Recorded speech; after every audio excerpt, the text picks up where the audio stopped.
Everybody, कैसे हैं आप लोग। आई होप आप सभी लोग अच्छे होंगे, सेफ होंगे और अच्छे से पढ़ाई कर रहे होंगे। This is Ruchika and welcome to my channel.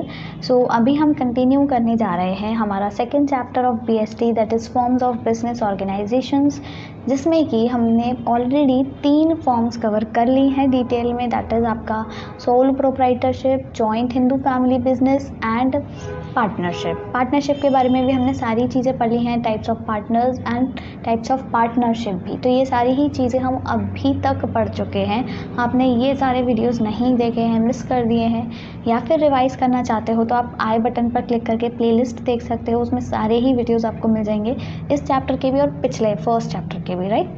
अभी हम बात करेंगे हमारे 4th फॉर्म की। देखो हमने 5 फॉर्म्स पढ़ी थी, ठीक है। 5 फॉर्म्स हमारी कौन कौन सी थी। अगर हम बात करें हमारी 5 फॉर्म्स की, तो हमारी 5 फॉर्म्स कौन सी थी। एक तो हमारे पास था सोल प्रोप्राइटरशिप, ठीक है। दूसरा था हमारे पास आपका जॉइंट हिंदू फैमिली बिजनेस। तीसरा था हमारे पास आपका पार्टनरशिप, ठीक है। चौथा होता है कोऑपरेटिव सोसाइटीज़, जो कि हम आज पढ़ने वाले हैं। और लास्ट है आपका कंपनी, राइट। तो कोऑपरेटिव सोसाइटीज़ के बारे में हम आज पढ़ेंगे, इसीलिए बिना किसी देरी के जल्दी से हम स्टार्ट करते हैं हमारा आज का topic, that is cooperative societies. ये तो पार्टनरशिप है। देखो हमने ये सारी ही चीज़ें पढ़ी थी पार्टनरशिप के बारे में, आपका टाइप्स ऑफ पार्टनर्स वगैरह सारी ही चीज़ें। ये माइनर पार्टनर भी हो गया था, everything was done, partnership deed. हाँ, कोऑपरेटिव सोसाइटीज़ के बारे में हमें भी पढ़ना है। अब देखो कोऑपरेटिव सोसाइटी क्या होती है, नाम से समझ आ रहा है। मतलब एक ऐसी सोसाइटी क्या है, एक ग्रुप है सिंपली, ठीक है। सोसाइटी क्या होता है, ग्रुप होता है। यानी कि एक ऐसा ग्रुप जिसमें वो लोग हों जो एक दूसरे के साथ कोऑपरेट करें, ठीक है। सिंपली कोऑपरेट करें, साथ में मिल कर के चलें। तो ये वाली जो सोसाइटीज़ होती हैं कोऑपरेटिव सोसाइटी, या फिर ये जो बिज़नेस फॉर्म का आप कह लो, बिज़नेस का ऑर्गेनाइजेशन फॉर्म है, बिज़नेस ऑर्गेनाइजेशन का ये जो फॉर्म है कोऑपरेटिव सोसाइटी, इसका मेन मोटिव प्रॉफिट अर्न करना नहीं होता, ठीक है। पर क्या होता है, म्यूचुअल हेल्प, यानी कि एक दूसरे की हेल्प करना, एक दूसरे के साथ कोऑर्डिनेट करना। Earning profit is not the main motive of cooperative society, ठीक है। It works on the principle of each for all and all for each, यानी कि हर इंसान बाकी सब के लिए है और बाकी सब हर एक के लिए हैं। यानी कि कुल मिलाकर के सब एक साथ में कोऑपरेट करते हैं, कोऑर्डिनेट करते हैं, साथ में काम करते हैं, एक दूसरे की हेल्प करते हैं। म्यूचुअल हेल्प इनका फर्स्ट मोटिव है, first and primary motive. Simply cooperative society ये होता है। अब जब हम बात करते हैं जस्ट अ सेकेंड, जब हम बात करते हैं इसकी डेफिनेशन की, तो इसकी देखो डेफिनेशन भी सिंपली बन सकती है। इसकी डेफिनेशन क्या हो जाएगी, a cooperative society or organisation is a voluntary association, ठीक है। Voluntary association of the persons who join together for mutual help, यानी कि ये एक ऐसा ग्रुप है, एक ऐसी सोसाइटी है, एक ऐसा ऑर्गेनाइजेशन है जिसमें कि लोग वॉलंटरीली ज्वाइन करते हैं, खुद से। कोई ज़बरदस्ती मार पीट के नहीं ला रहा है उनको कि आओ हमारे ग्रुप में ज्वाइन करो, नहीं तो तुमको थप्पड़ मारेंगे, ऐसे नहीं। वॉलंटरी एसोसिएशन होता है लोगों का, who join together for mutual help. और किस लिए ज्वाइन होते हैं, फॉर म्यूचुअल हेल्प, और यही इनका प्राइमरी मोटिव होता है, नॉट अर्निंग प्रॉफिट, ठीक है। अब ये ग्रुप बनता कैसे है, इसके लिए मिनिमम 10 लोग होने चाहिए। 10 लोग होंगे तभी कोऑपरेटिव सोसाइटी बन पाएगी। इसमें रजिस्ट्रेशन कंपलसरी है, मोस्ट इम्पॉर्टेंट। अगर आपको याद हो तो आपका वो जो था सोल प्रोप्राइटरशिप, उसमें रजिस्ट्रेशन कंपलसरी नहीं था। आपके जॉइंट हिंदू फैमिली बिजनेस में भी रजिस्ट्रेशन कंपलसरी नहीं था। पार्टनरशिप में भी कंपलसरी नहीं था। वो तो हमने पढ़ लिया कि अगर रजिस्ट्रेशन नहीं करवाते हैं तो ये कॉन्सिक्वेंसेस फेस करने पड़ेंगे, पर कंपलसरी तो नहीं था ना, बट इसमें कंपलसरी है, ठीक है। मोस्ट इम्पॉर्टेंट पॉइंट है ये कि रजिस्ट्रेशन इज़ कंपलसरी। अब इन लोगों के पास पैसा कहाँ से आता है, फंड्स कहाँ से आते हैं, तो ऑब्वियसली ये लोग खुद ही इकट्ठे हुए हैं, खुद ही इन्होंने अपनी कंपनी बना ली है, राइट। तो ये क्या करेंगे, capital is contributed by the members only, जो इसके मेंबर्स हैं वही कंट्रीब्यूट करते हैं, वही आपस में अपना खर्चा पानी चलाते हैं। साथ ही साथ इसको लोन भी मिल सकता है बैंक से। ऐसा नहीं है ये लोग बैंक बोले कि तुम लोगों ने इकट्ठा अपना ग्रुप बना लिया है फ्री फंड में और आगे हमसे लोन मांगने, नहीं, क्योंकि इसका प्रॉपर रजिस्ट्रेशन होता है। यानी कि ये कह लो गवर्नमेंट की नज़र में है कि हाँ ये एक कोऑपरेटिव सोसाइटी है तो इसको लोन मिल सकता है, क्योंकि अगर ये लोन नहीं रीपे करेगी तो बैंक इसके दरवाजे खटखटा सकती है, क्योंकि ये रजिस्टर्ड है, सरकार की नज़र में है, इसीलिए। राइट। तो आपको क्या क्या चीज़ें याद रखनी है, इंपॉर्टेंट पॉइंट्स क्या है, सबसे पहले कि इसका मोटिव क्या होता है, म्यूचुअल है, साथ साथ में बोलते चलो म्यूचुअल हेल्प इसका मोटिव है, नॉट अर्निंग प्रॉफिट। और आपका दूसरा क्या है कि इसमें जो लोग होते हैं वो वॉलंटरीली ज्वाइन करते हैं इस ग्रुप को, इस सोसाइटी को, इस ऑर्गेनाइजेशन को फॉर म्यूचुअल हेल्प। साथ ही साथ इसमें मिनिमम 10 पर्सन्स होने चाहिए अगर आपको कोऑपरेटिव सोसाइटी खोलनी है अपनी। और इसमें रजिस्ट्रेशन कंपलसरी है, कैपिटल वो लोग खुद ही कंट्रीब्यूट करते हैं, और ये लोग लोन भी उठा सकते हैं, यानी कि लोन ले सकते हैं। ठीक है। और इनका प्रिंसिपल, इनका नारा, इनका मोटो क्या होता है कि each for all and all for each. यहाँ तक की कहानी डन। अब हम बात करते हैं इसकी कुछ डेफिनेशंस पे, जो कि बहुत ज़्यादा इम्पॉर्टेंट तो मैं नहीं बोलूँगी, बट हाँ अगर आप समझ सकते हो, अगर आप समझ के पढ़ सकते हो तो आप डेफिनेटली लर्न कर लो। ठीक है। सबसे पहले देखो डेफिनेशन आती है इंटरनेशनल लेबर ऑर्गेनाइजेशन की तरफ से, यानी कि ILO। ILO क्या है, इंटरनेशनल लेबर ऑर्गेनाइजेशन, पूरे इंटरनेशनल लेवल का एक ऑर्गेनाइजेशन है जिसने कि क्या बोला है, मैं बस पढ़वा रही हूँ, ये ऐसा कोई ज़बरदस्ती नहीं है कि आप पढ़ो। ठीक है। इसमें क्या है, उसने क्या बोला है कि a cooperative organisation is an association of persons usually of limited means, यानी कि इनके पास कम से कम रिसोर्सेज होते हैं, who have voluntarily joined together, यानी कि इन्होंने खुद से अपने आप को ज्वाइन, मतलब खुद से वॉलंटरीली अपनी इच्छा से ज्वाइन किया है ये group, together to achieve a common economic end. और इन लोगों का ना एक चीज़ और, इनका एक कॉमन मोटो होता है, इनका एक कॉमन कह लो कि आप कह सकते हो कॉमन मिशन होता है, मिशन तो नहीं बोलूँगी, कॉमन गोल होता है। ठीक है। उसी को अचीव करने के लिए कोऑपरेटिव सोसाइटी बनाते हैं। ठीक है। Through the formation of democratically control business making equitable contribution. अब अगर आपको पता हो कि इक्विटेबल और एक और टर्म होता है इक्वल। ठीक है। इक्विटेबल, हाँ इक्विटी और इक्वालिटी, या इक्विटी और इक्वालिटी। ठीक है, मैं भूल गई थी। तो देखो दो टर्म्स होते हैं जो मैं आपको अभी समझा देती हूँ, जिससे आपको आगे कभी कंफ्यूजन ना हो। एक टर्म होता है इक्विटी। ठीक है। एक टर्म होता है इक्वालिटी। तो देखो इक्वालिटी तो ये, इसका मतलब ये है कि सबको सब कुछ बराबर मिले। अगर दो लोग हैं, ठीक है, ये दो लोग हैं और मेरे पास 100 रुपये हैं, तो मैं इन दोनों में 50-50 बांट दूँ। भले इन दोनों में से इस वाले को 50 की ज़रूरत नहीं है, इसको सिर्फ 20 की ज़रूरत है, पर मुझे इक्वालिटी करनी है तो मैंने दोनों में 50-50 बांट दिए। पर इक्विटी कब करूँगी मैं, जब मैं क्या करूँ, इस वाले को मान लो 70 की ज़रूरत है, उसको 70 दूँ, और इसको 30 की ही ज़रूरत है सिर्फ, तो मैं 30 दे दूँ। तो ये इक्विटी होगी, यानी कि ज़रूरत के हिसाब से देना किसी को चीज़, वो इक्विटी होती है। और बराबर बराबर इक्वल बांटना इज इक्वालिटी, इक्वल से इक्वालिटी। ठीक है। तो यहाँ पे क्या होता है, वो लोग क्या करते हैं, इक्विटेबल कंट्रीब्यूशन करते हैं। कैसा इक्विटेबल, मतलब जितना जिसकी हैसियत है।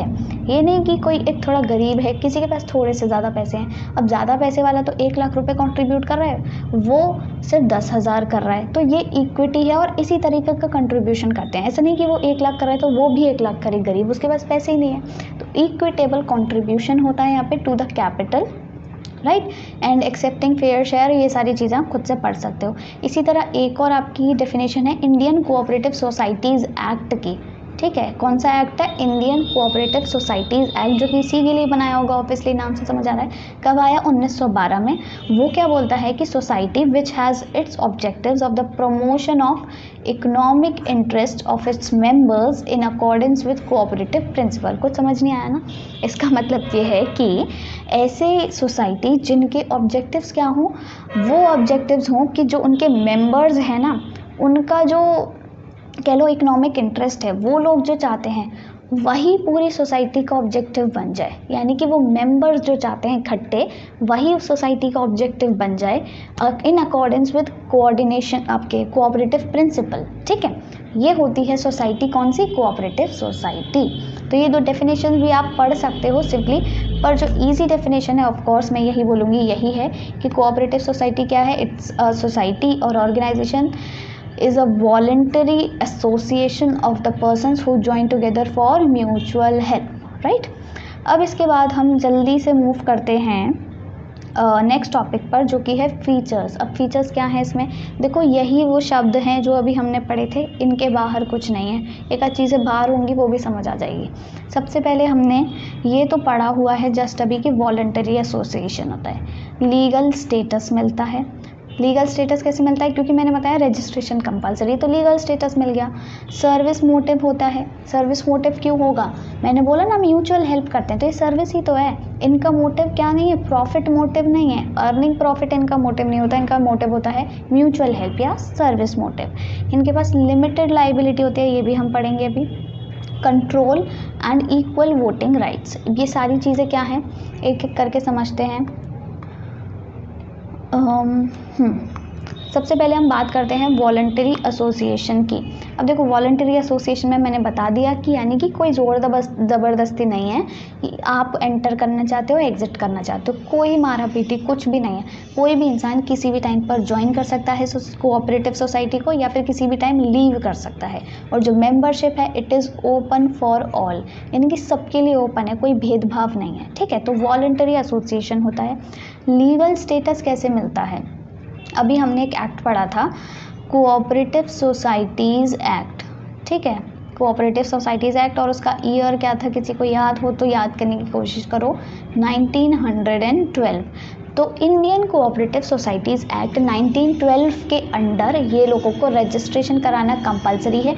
रजिस्ट्रेशन के बाद क्या होता है, रजिस्ट्रेशन के बाद ये कोऑपरेटिव सोसाइटी और इसके मेंबर्स अलग एंटिटी बन जाते हैं, यानी कि कोऑपरेटिव सोसाइटी अलग है और मेंबर्स अलग हैं। समझ आ रहा है। तो कोऑपरेटिव सोसाइटी खुद से कुछ भी कर सकती है, क्या कर सकती है, वो ये काम कर सकती है, बाय और sell property and enter into a contract, यानी कि वो खुद से कोई भी ज़मीन जायदाद बेच सकती है, प्रॉपर्टी बेच सकती है, कोई भी कॉन्ट्रैक्ट साइन कर सकती है। और क्योंकि वो मेंबर्स अलग हैं, क्योंकि मैंने बताया मेंबर्स अलग हो जाते हैं रजिस्ट्रेशन के बाद उस कोऑपरेटिव सोसाइटी से, तो उन मेंबर्स में से किसी भी की भी डेथ होती है, इनकैपेसिटी, इंसॉल्वेंसी, इन सब चीज़ों से उस कोऑपरेटिव सोसाइटी की एग्जिस्टेंस पे कोई फ़र्क नहीं पड़ेगा, ठीक है।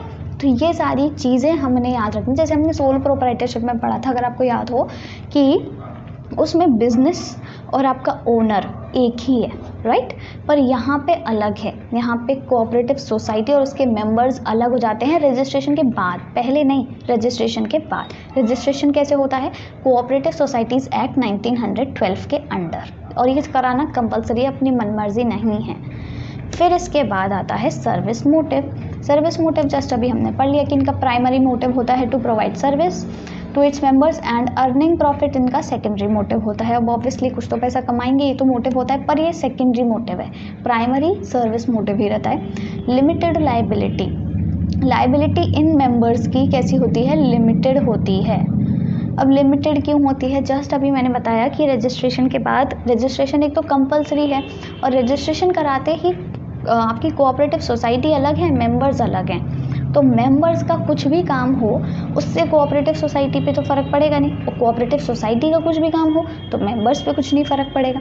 तो यानी कि मेंबर्स की लायबिलिटी उनके जितने उन्होंने शेयर दिया है, कंट्रीब्यूशन किया है, उतनी ही रहेगी, उसी के मतलब एक्सटेंट तक रहेगी, उससे ज़्यादा नहीं। अगर कोऑपरेटिव सोसाइटी अगर डूबती है और जो भी उसने लोन लिया है वो नहीं चुका पाती है, तो ऐसा नहीं है कि उन मेंबर्स की ज़मीन जायदाद पर कोई हड़पने आ जाएगा, बैंक वाले आ जाएंगे, नहीं, क्योंकि वो अलग हैं और ये अलग है। तो अलग अलग होने की वजह से इनकी लायबिलिटी भी लिमिटेड होती है। अनलिमिटेड होती तो इनको भी थोड़ा प्रॉब्लम फेस करना पड़ता, पर क्योंकि लिमिटेड है तो ये लोग सेफ रहते हैं, ठीक है।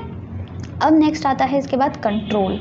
जब हम बात करते हैं कंट्रोल की, तो यहाँ पे कंट्रोल किसका होगा, मान लो 100 मेंबर्स की कोऑपरेटिव सोसाइटी, तो कौन कंट्रोल करेगा, तो यहाँ पे क्या होता है, कमेटी बनाई जाती है जो कि लीड करती है हर एक्शन को, हर एक्टिविटी को। और वो कमेटी कैसे बनती है, ये कुछ मतलब जो सारे मेंबर्स होते हैं वो वोटिंग करते हैं, तो यहाँ पे क्या होता है, वोटिंग के थ्रू, वोटिंग बाय मेंबर्स, इसके थ्रू एक कमेटी बनाई जाती है और वो कमेटी सारी डिसीजंस लेती है, मतलब सारी चीज़ें उसी के हाथ में है, ठीक है। फिर आता है equal voting rights. Equal voting rights मतलब जो कोऑपरेटिव सोसाइटी है, it works on the principle of one man one vote. जब यहाँ पर वोटिंग होती है, मैंने बताया ना अभी कमेटी बनाने के लिए वोटिंग करते हैं, तो एक मैन एक वोट ही दे सकता है। यहाँ पे पार्शियल नहीं होता कोई। ऐसा नहीं कि अगर किसी इंसान ने ज़्यादा कंट्रीब्यूशन किया तो वो ज़्यादा वोट दे दे, और किसी ने कम कंट्रीब्यूशन किया तो वो कम वोट दे। ऐसा नहीं है, सबको एक ही वोट मिलेगा, अपना एक एक वोट ही देना है, ठीक है।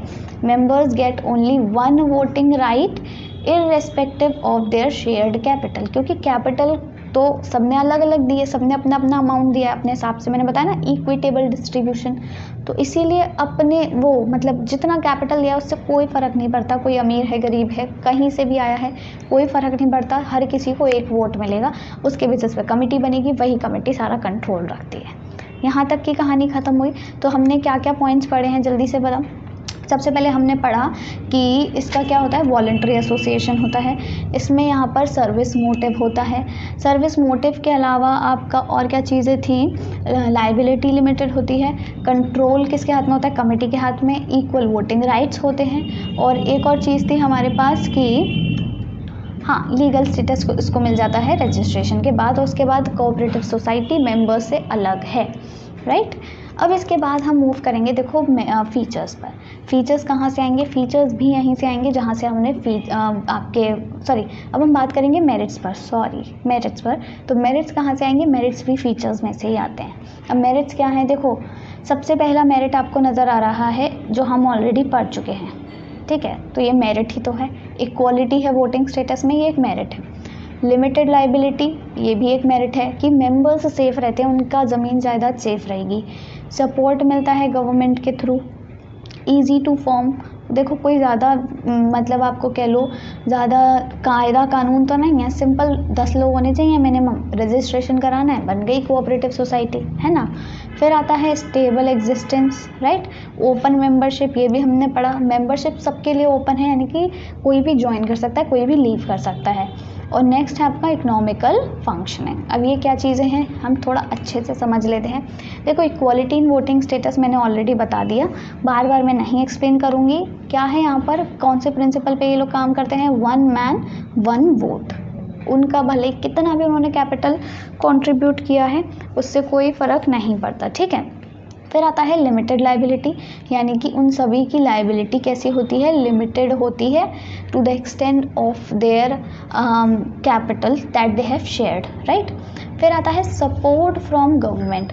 अब क्योंकि ये देखो रजिस्ट्रेशन हो चुका है, यानी कि इनको एक लीगल स्टेटस मिल चुका है, जो हमने अभी जस्ट फीचर्स में पढ़ा, तो इनको सपोर्ट काफ़ी सारा मिलता है सरकार से। और ऊपर से ये लोग अच्छा काम कर रहे हैं, इनका मोटिव भी सर्विस मोटिव है, प्रॉफिट कमाना नहीं है, तो इनको अच्छी खासी मतलब आप कह लो सुविधाएं मिलती हैं सरकार से। क्या क्या मिलती हैं, इनको टैक्सेस में कंसेशन मिलते हैं, रिबेट्स मिलते हैं, यानी कि छूट मिलती है। इनको लोन भी चीप रेट्स पर मिल जाते हैं, ठीक है। और इजी टर्म्स एंड कंडीशंस पे, ज़्यादा तामझाम नहीं होता लोन के टाइम पे। साथ ही साथ इनको जो रॉ मटेरियल, जो भी ये लोग काम करते हैं, जो भी प्रोडक्शन करते हैं जिस भी चीज़ का, मिलजुल करके वो भी सब्सिडाइज्ड रेट पर मिल जाता है। इनकी रॉ मटेरियल भी सस्ता मिल जाता है, लोन भी सस्ता मिल जाता है, टैक्स भी इनको कम पे करना पड़ता है। तो भाई फ़ायदे ही फ़ायदे हैं, पर ऐसा नहीं है नुकसान भी है, अभी हम आगे पढ़ेंगे, ठीक है। और मेंबरशिप देखो सबके लिए ओपन है, कोई रिस्ट्रिक्शन नहीं है ज्वाइनिंग और लीविंग पर, राइट। इसके बाद नेक्स्ट हमारा पॉइंट आता है इजी टू फॉर्म, यानी कि कोई लीगल फॉर्मेलिटीज़ नहीं है भाई। मिनिमम 10 अडल्ट चाहिए, अडल्ट मेंबर्स चाहिए जिनका एक कॉमन इंटरेस्ट हो, वो मिलकर कोऑपरेटिव सोसाइटी बना लेंगे, सिंपली रजिस्ट्रेशन करा लेंगे, काम ख़त्म, ठीक है। स्टेबल एग्जिस्टेंस, यानी कि वही चीज़ जो जस्ट अभी हमने पढ़ी कि जब इनको लीगल स्टेटस मिल गया है तो ये क्या है, एक सेपरेट लीगल एंटिटी बन गए हैं फ्रॉम इट्स मेंबर्स। तो कोऑपरेटिव सोसाइटी अलग एंटिटी बन जाती है अपने मेंबर्स से, और ये एक स्टेबल और कंटिन्यूअस लाइफ रहती है इसकी। अब मतलब ऐसा नहीं है मान लो 100 मेंबर्स हैं, 100 तो नहीं, चलो 20 मान के चलते हैं। अब मान लो वो 20 के 20 छोड़ के चले जाएं, या फिर वो उनमें से किसी कोई मर जाए, किसी के पास पैसे ना बचें, या कुछ भी हो, तो ऐसा नहीं है कोऑपरेटिव सोसाइटी भंग हो जाएगी, ठीक है, मतलब वो ग्रुप जो है वो ख़त्म हो जाएगा, नो। अब क्योंकि उसका रजिस्ट्रेशन हो चुका है, वो अलग लीगल एंटिटी बन गई है, उसमें लोग आते रहें जाते रहें, उससे कोई फ़र्क नहीं पड़ेगा। तो यानी कि वो स्टेबल रहेगी, हमेशा एग्जिस्ट करेगी, कंटिन्यूअस रहेगी, और काफ़ी लंबे टाइम तक एग्जिस्ट करती है, ठीक है। इकोनॉमिकल फंक्शनिंग, इकोनॉमिकल मतलब होता है सस्ता, इकोनॉमिकल मतलब महंगा मत समझ लेना।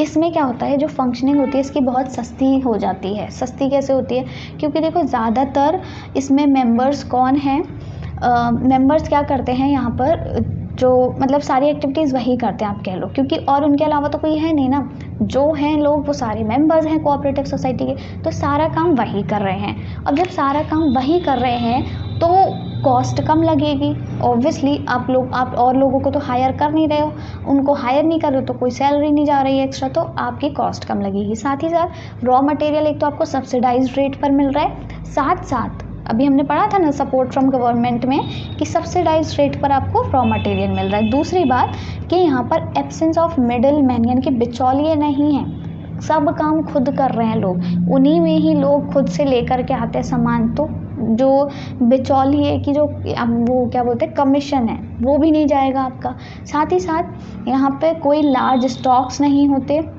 और कोई कर्ज नहीं होता। इन लोगों को बहुत ज़्यादा स्टॉक मेंटेन करने की ज़रूरत नहीं होती क्योंकि थोड़े छोटे लेवल पर काम कर रहे हैं और इसीलिए इन पर कोई कर्ज नहीं होता। तो कुल मिला के इनका ये सब चीज़ों में बहुत इकोनॉमिकल फंक्शनिंग हो जाती है, बहुत सस्ते में काम निपट जाता है, ज़्यादा पैसे खर्च नहीं होते हैं इन लोगों के, राइट। तो हमने क्या क्या चीज़ें पढ़ी मेरिट्स में, सबसे पहले इक्वालिटी इन वोटिंग स्टेटस आपका, ठीक है, इक्वालिटी होती है, लिमिटेड लाइबिलिटी होती है, सपोर्ट मिलता है, ईजिली फॉर्म हो जाती है, स्टेबल एग्जिस्टेंस है यानी कि लीगल एंटिटी है अलग सेपरेट, ओपन फॉर ऑल है और इकोनॉमिकल फंक्शनिंग है। अब इसके बाद आते हैं इसके डीमेरिट्स। डीमेरिट्स में हमें क्या पढ़ना है, डीमेरिट्स में देखो क्या क्या है, अब नाम से ही समझ आ जाएगा वैसे आपको, लैक ऑफ सीक्रेसी। अब लैक ऑफ सीक्रेसी क्यों होती है आपको पता है, लिमिटेड कैपिटल, ठीक है, इनएफिशिएंट मैनेजमेंट, इनएफिशिएंट मैनेजमेंट होता है, एक्सेसिव गवर्नमेंट कंट्रोल होता है और कॉन्फ्लिक्ट अमंग मेंबर्स। अब ये क्या क्या है देखो, बहुत इजी है डीमेरिट समझने के लिए, क्योंकि यहाँ पे क्या हो रहा है, बहुत सारे लोग हैं, अब वो बहुत सारे लोग क्योंकि कोऑपरेटिव सोसाइटी कोऑर्डिनेशन करके चलती है, कोऑपरेट करके चलती है, म्यूचुअल हेल्प उनका मोटो होता है, तो वो सारे काम मतलब सारे डिस्कशंस ओपन करते हैं, ओपनली करते हैं। और जब वो ओपनली डिस्कशन करते हैं किसी भी मीटिंग में या फिर आपस में लोग, तो कोई सीक्रेसी मेंटेन नहीं रहती। मान लो कमिटी है, वो कमिटी मान लो 20 लोग हैं, 20 लोगों में से 5 लोग तो कमेटी के मेंबर्स हैं, बचे 15 मेंबर्स, ठीक है। तो वो जो 5 कमेटी के मेंबर्स हैं, अगर वो कोई नया डिसाइड कर रहे हैं, कोई चीज़, वो नया चीज़ का डिस्कशन कर रहे हैं, तो वो ओपन रहेगा, वो सीक्रेट नहीं रहेगा, तो यहाँ पे सीक्रेसी नहीं होती। दूसरी चीज़ यहाँ पर कैपिटल लिमिटेड रहती है, ठीक है, लिमिटेड रहती है। अब लिमिटेड क्यों रहती है, क्योंकि देखो ये लोग ऐसे लोग हैं, देखो अमीर लोग कोऑपरेटिव सोसाइटी नहीं बनाते, पहली चीज़ क्योंकि यहाँ पे वो लोग कोऑपरेटिव सोसाइटी बनाते हैं जिनको हेल्प की ज़रूरत होती है और जो हेल्प करना चाहते हैं, जिनके पास कम रिसोर्सेज होते हैं, वो सोचते हैं कि हम मिलजुल कर आपस में हेल्प करेंगे एक दूसरे की। तो जैसे कि मान लो 5 लोगों ने कोऑपरेटिव, 5 तो नहीं, मिनिमम 10 बना सकते हैं, मिनिमम 10 ने बना ली। अब वो हर महीने 1000 रुपये कॉन्ट्रीब्यूट करते हैं, ठीक है, 1000 रुपये कॉन्ट्रीब्यूट करते हैं। अब इससे क्या हो गया, हर महीने उनके पास 10,000 रुपये इकट्ठे हो गए कि नहीं। अब जिस ऐसे ऐसे करके वो लोग कर रहे हैं, मान लो 1 साल हो गया, तो हर महीने 10,000 यानी कि 1 साल में 1,12,000। अब मान लो बाई चांस उन 10 मेंबर्स में से किसी को कुछ ज़रूरत पड़ती है, तो उस 1,20,000 में से, उस 1,20,000 के फंड में से वो लोग निकाल लेंगे पैसे, फिर ऐसे ऐसे ऐड करते जाएंगे वापस। तो ये म्यूचुअल हेल्प कर रहे हैं। तो ऐसे ही लोग क्या करते हैं, कोऑपरेटिव सोसाइटी बनाते हैं। तो इनके पास क्या होता है, इनके पास एक तो लिमिटेड अमाउंट ऑफ कैपिटल होता है और साथ ही साथ कोई कंपल्शन नहीं होता कि आपको मिनिमम इतना तो कंट्रीब्यूट करनी है, जितना करना है उतना करो। मैंने बताया ना इक्विटेबल डिस्ट्रीब्यूशन, तो जितना करना है उतना करो, कोई कंपल्शन नहीं है to contribute minimum amount of capital to become a member. तो इसीलिए इन लोगों के पास कैपिटल लिमिटेड ही रहती है, ठीक है। दूसरा हो गया इनएफिशिएंट मैनेजमेंट। अब देखो ये लोग ऐसे लोग हैं जिनको मतलब जो किसी हर चीज़ में बहुत ज़्यादा एक्सपर्ट तो है नहीं, और ऊपर से ये लोग ये भी अफोर्ड नहीं कर सकते क्योंकि इनके पास लिमिटेड कैपिटल, तो ये लोग ये भी अफोर्ड नहीं कर सकते कि प्रोफेशनल्स को, एक्सपर्ट्स को हायर कर लें अपने मैनेजमेंट को देखने के लिए, प्रोडक्शन एक्टिविटीज़ को देखने के लिए, नहीं कर सकते। क्वालिफाइड लोगों को अफोर्ड नहीं कर सकते ये लोग। तो इसीलिए यहाँ पर मेंबर्स क्या होते हैं, मेंबर्स आर इनएक्सपीरियंस्ड होते हैं, कोई प्रोफेशनल एक्सपर्ट नहीं होते, तो जो मैनेजमेंट होता है वो थोड़ा इनएफिशिएंटली होता है, इतना ज़्यादा स्मूथली और एफिशिएंट मैनेजमेंट नहीं हो पाता। तो 3 चीज़ें पढ़ ली, सीक्रेसी नहीं रहती भाई, कैपिटल लिमिटेड रह जाती है, और दूसरी चीज़ मैनेजमेंट भी इनएफिशिएंट रहता है। अब इसके बाद आता है एक्सेसिव गवर्नमेंट कंट्रोल। अभी मैंने बताया था कि भाई गवर्नमेंट अच्छा खासा सपोर्ट करती है, अब इनको ऐसा क्यों लग रहा है कि एक्सेसिव गवर्नमेंट कंट्रोल है? क्योंकि देखो, जब गवर्नमेंट फ्री फंड में आपको इतनी सुविधा दे रही है तो वो सोचती है कि मेरा इस पर अच्छे से ज़्यादा कंट्रोल हो। तो वो क्या करते हैं, इन लोगों को ना अपनी ऑडिट दिखानी पड़ती है, audit of accounts and submission of accounts to registrar को अपने अकाउंट्स सबमिट करने पड़ते हैं। हमने सोल प्रोप्राइटरशिप में भी नहीं पढ़ा कि ऐसा करना पड़ता है, हमने जॉइंट हिंदू फैमिली बिजनेस में भी नहीं पढ़ा, पार्टनरशिप में भी नहीं पढ़ा, शायद पार्टनरशिप में मुझे याद नहीं आ रहा, ठीक है, पर इसमें करना पड़ता है, ठीक है। These regulations hinder the efficiency and flexibility.